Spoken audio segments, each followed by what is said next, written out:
All right, we just got back from visiting Queen Jane down in Juarez, and it was Easter time too. Tumbling like a rolling stone all the way down to Desolation Row at number 5 with Bob Dylan, Highway 61 Revisited, which brings us to the big top 4. On this one, I'm actually wanted to make sure I didn't leave anything out. I had a lot to say about this one, so I got some notes, so excuse me for that. But at number 4, we have Van Morrison, Vide on Fleece, 1974. Vide on Fleece, Van Morrison. All right. As is apparent from my list, no decade has more of my all-time favorite records than the 70s. And for me, without question, Van Morrison won the decade. His run was unbelievable, and it came after most people's favorite and most critically acclaimed record, Astral Weeks, which was 1969. Here's the rundown. These are just the studio albums. You've got Moondance, his band and his street choir, Tupelo Honey, St. Dominic's Preview, Hard Nose the Highway, the one we're talking about now, Vide on Fleece, A Period of Transition, Wavelength, and Into the Music. All but 2 of those do I consider essential recordings, and of the 2 that I don't consider essential is probably my most listened to, which is Wavelength. I love that record so much. I love listening to it. But this is just, what was going on with our guy in the 70s. But not only that, but you throw in the double album It's Too Late to Stop Now, the live record, which is included on most all-time great live album releases. You just got a decade for me. Not only did Van win the 70s, but this is the greatest decade any artist ever had, I think. Yes, I know, like, you got my man Bob in the 60s, you got the Beatles in the 60s, but just, holy smokes, just boom, boom, boom, boom, boom, boom, boom. Just so many great releases. So, Van Morrison. This short, haunchy, notoriously irritable Irishman. I'll get back to that a little later. Gets me closer to the bigger thing, whatever you would want to call that, if you call it something. I'll say the Holy Spirit than any other artist. His work just transforms and triangulates everything, takes me to a different place so frequently. And for me, Vide on Fleece brings together the best of Van when he was at the peak of his powers. You've got the trance-like beauty in the opener of Fair Play, and then the hypnotic, repetitious, long song that he's known for in You Don't Pull No Punches. There's a straight-up R&B blues great burner. Maybe, to me, what I would consider maybe his most underappreciated song in his whole catalog, which is Bulbs, which opens up side 2. Bulbs is such an awesome song. There's the cathartic homecoming energy he puts out there in Cul-de-sac and the closer Country Fair. There's mythic falsetto otherworldliness and Who Was That Masked Man? And it just all weaves this kind of mythical grand search story in search of this mythical Vide on Fleece.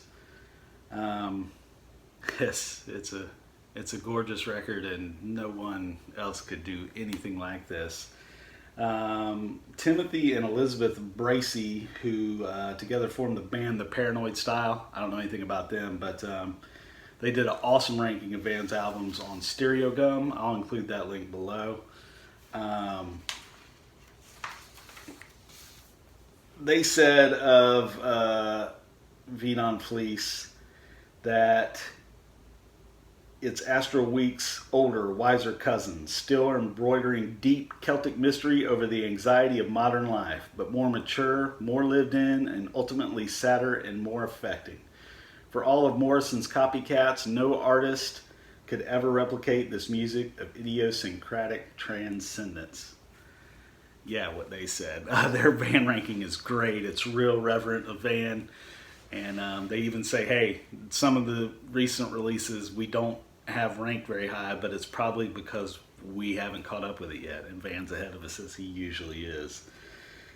As the Ringer, favorite website of mine, jokes about half-ass internet research, Wikipedia quoted Sinead O'Connor from an interview that Vide on Fleece is her go-to Van album, and that it is the only album that she ever listens to before she performs. I thought that was really cool.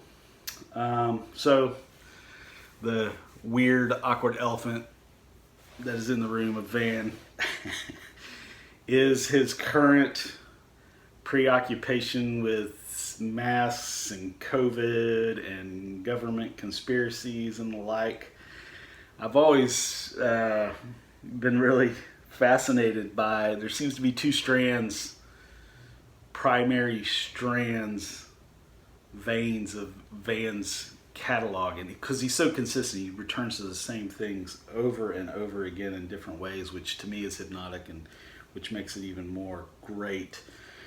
One of them being this transcendental search and seeking of the greater spiritual truth of life. What else can you say than that? And then there's kind of petty grievances about the record business and fame. Just such a weird dichotomy. And those songs about fame and about the record business screwing him over are just sprinkled in almost all of his records and all of his great releases. Let me see, two of the songs that I wrote down. Oh yeah, The Great Deception, which is off one of these records from the 70s. And then This Wait are two great examples of this. And they're great songs, just amazing songs, but he just time and time again has never seemed to have gotten past that. And unfortunately, it seems like lately, the latter, the grievances part of Van is winning the war. And he's done these like weird, exhaustive interviews where he's rocking and talking about Bill Gates playing God and stuff like that. And I please below, don't get into any kind of discussive discourse on that. I don't. Please don't do that. But it's wonky. And Van for a long time has been on my older brothers and I's top of our must-see live list. He rarely plays live, and just as happenstance, none of us have had the opportunity or have taken the chance or taken the opportunity to see him. It's really remarkable. I go to a lot of shows. My older brother has been to a billion shows, Brian, and then Eric will go when we're motivating him or just when he wants to, and it just hasn't happened. So I was just like, we're all doing pretty good. So we got tickets to go see him in Vegas in October, which is awesome. Like all three of us together just to do that is really cool.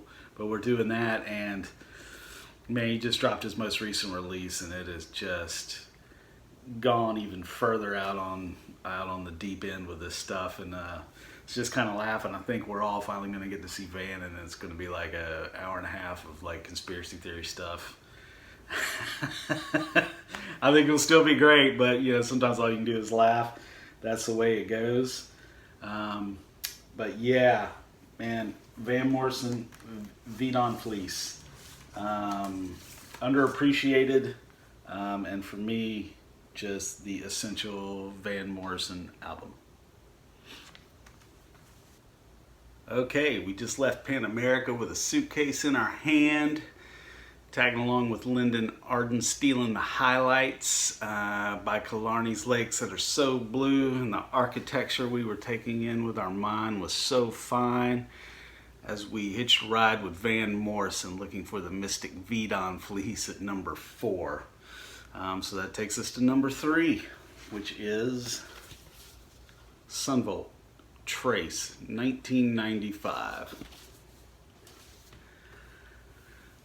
I was attending Gulf Coast Community College and still living at home with my parents, and I was late at night and I was channel surfing, and I stumbled upon VH1 Crossroads. It was this show that would be like, I think, 30 minutes long, and they would play alternative-y type of stuff, not like the current hits. And there was a video on, I specifically remember this, it was by John Hyatt, and I thought it was pretty cool, so I just stopped and I watched that. And then the next thing that came on was a song called Drown by these long-haired, rough-looking dudes called Son Volt. I had never heard of either, but the sound was like some sort of missing piece to a formula that I never even knew that I wanted. The next chance I could, living in Panama City, Florida, I drove 2 hours over to the state capital, Tallahassee, to buy the album that song was on, called Trace. Our mall had a record store. There may have been one other one, Turtles Records and Tapes or something, but of course neither one of them had that. They never had anything. Usually didn't have anything I was looking for. And I bought it, put it on.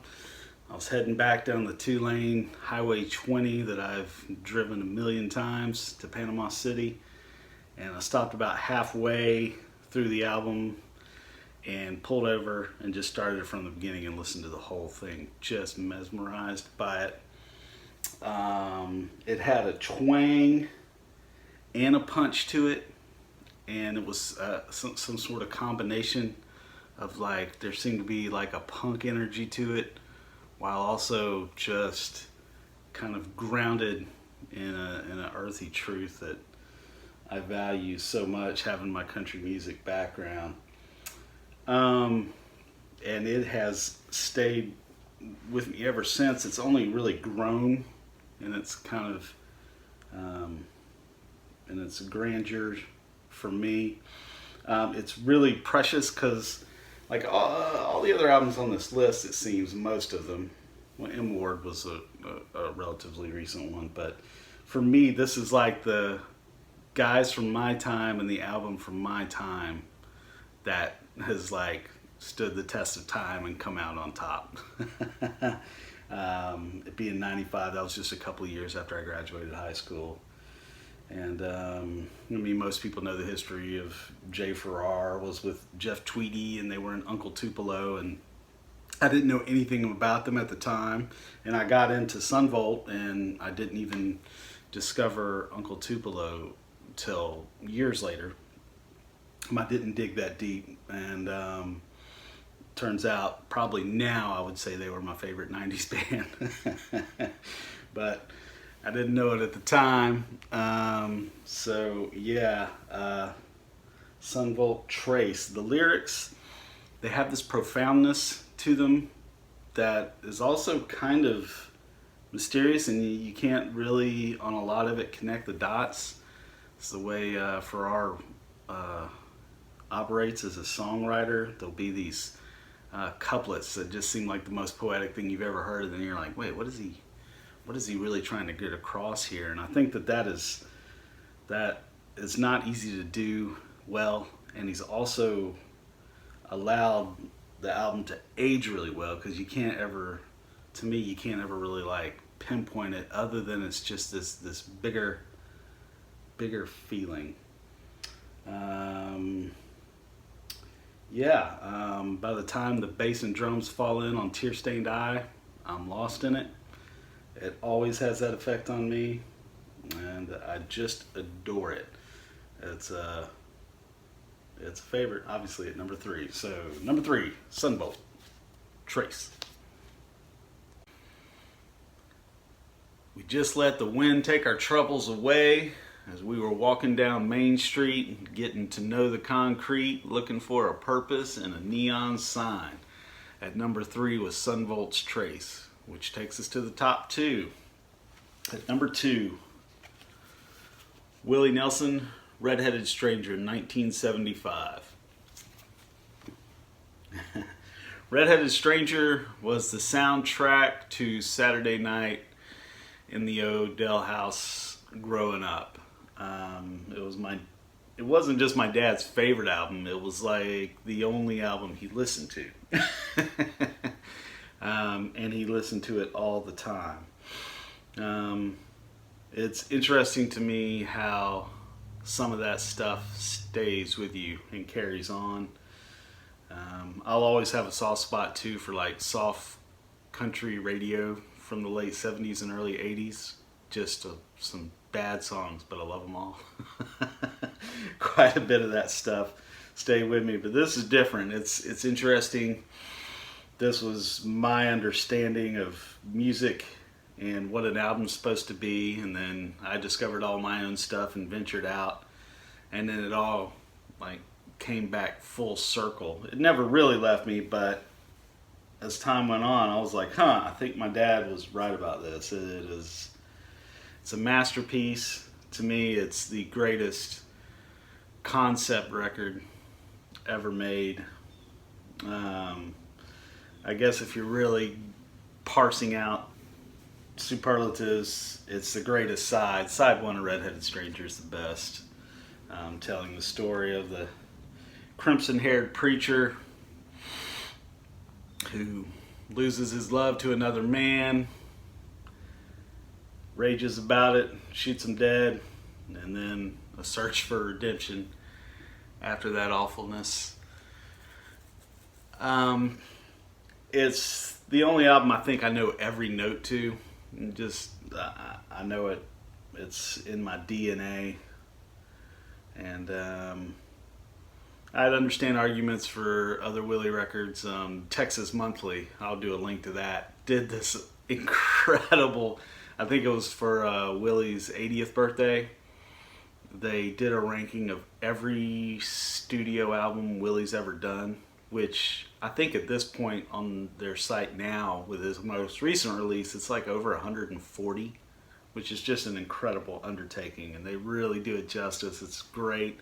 I think it's my favorite music piece online. And they had Phases and Stages, number 1, and it's hard to argue with that. That's just a really, really incredibly cool musical album and way up on a lot of people's lists. But for me, it's Red-Headed Stranger. The first concert of any note I went to was to Club La Vila, like a party place in Panama City Beach, with my dad. I don't know how old I was. I must have been like 13, 14 years old. So it's this outside stage by a pool with a bunch of dudes with mullets. Everybody oiled up with Banana Boat tan enhancer, and I watched Willie Nelson and family perform. I got to see my dad see him do Blue Eyes Crying in the Rain. I'll never forget that. And it was funny, for a long time I had been on a mission to find a thing. Growing up, there was this like holy grail concert that had happened, and almost to the point of where I was convincing myself that it didn't happen.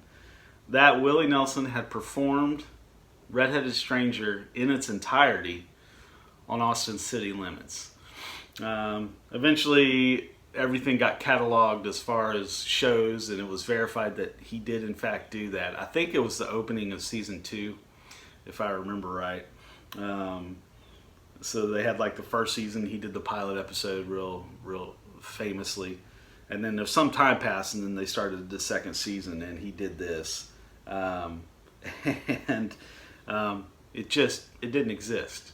And I really, for a long time, hunted for it online, message boards, post, please, all that kind of stuff, and eventually wound up after I reached out to my local PBS station, as they said the only way you're going to be able to see it is if you contact the main Austin City Limits, which I can't remember the call letters for that in Austin, and request them, have your local station contact them and request them to send a copy so they could show it. So I even tried that, to no luck. And then lo and behold, as a surprise, I also believe this was for his 80th birthday as well, as a celebration, he released that show on YouTube. It's incredible, like the entire show, and it's still, I believe it's still up and still there, and you can watch it. And they ended up also doing a vinyl release, which I adore. It's now, right alongside the original version, a staple in my collection. I couldn't imagine not having it. And it was just, what a treat to get to see that. Just a remarkable thing. So yeah, number 2, same year I was born, Willie Nelson's Red-Headed Stranger. It was the time of the preacher in the year of 01. We couldn't believe it was true. We left Blue Eyes crying in the rain. So we learned you don't cross and you don't boss the Red-Headed Stranger from Blue Rock, Montana at number 2. With Willie Nelson's Red-Headed Stranger in 1975, which takes us to my number 1 favorite album of all time. 1978, Bob Dylan, Street Legal. 1978, Bob Dylan, Street Legal. My older brother Brian and his roommate Rhett were my connection to bigger world of music, and they had an impressive collection of CDs that they were starting where they went to college at Mercer University in Macon, Georgia. And my favorite thing in the world when I was 17 or whatever was getting to drive up and hang out with them. It was very nice of them to let me do that. I'm sure the little brother coming to do that, hanging out in their dorm room wasn't the best, but I remember going up there, and the igniting point of getting into Bob Dylan was just starting, and they had ordered a bunch of CDs. So they had CDs they hadn't listened to yet. And one of them came in a long box. It was like a long rectangle box, and it was Street Legal. So that was to me the first signal this was something special. I'll always remember that. And I think this gets down to the essence of why I even wanted to do this list or anything. It's kind of the essence of what does it mean to love albums and fandom and nerding out and that type of thing about this type of work. When the thing, when you like an artist or whatever, it's not cool to like the thing that everyone says you should like. And being a Bob Dylan guy, his catalog gives you all kinds of opportunities to pick and choose what is your special Bob.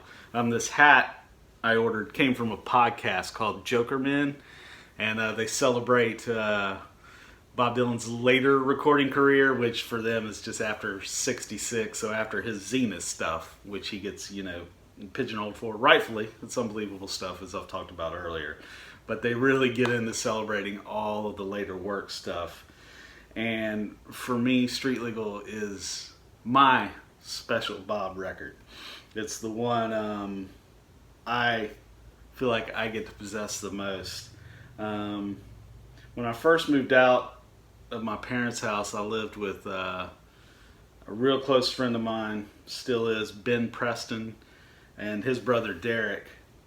And I had met Ben when he was young. He was homeschooled, and his mom was real religious, and she had a book from the late 70s that was these are artists that are okay to listen to and still love you some Jesus. and one of them was Bob Dylan because it was during his Born Again 3 album phase circumstance. So that opened the door to allow me to smuggle in Bob, and he got lost in it, and it was just a really critical bond for me that we got to share in this entire language that no one else really understood. And this was the Street Legal was the album we bonded over the most. It became when I was 2 Beers, 2 Gone, always the album I wanted to listen to, and it has remained so since then. It's always been one I could go back to just get to love falling in love with albums. It's got a mysticism about it. It was famously recorded in a brief period of time. It was right before his religious phase, and just the songs are immediate and alive, and his vocals are really forced and powerful. One of my nitpicks is it's this weird thing is among Bob circles is to complain about the production of the album.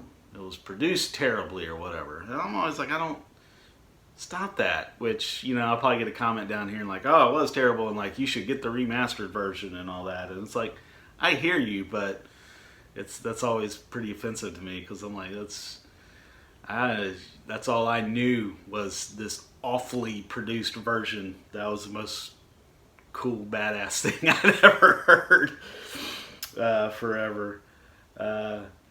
I love every bit of the songs. It is my dream album where people have like, if you'd like to see an artist do an album, this is it, of course. I didn't grab it when I sat down. Actually, I'm going to get up and do that real quick. Hold on.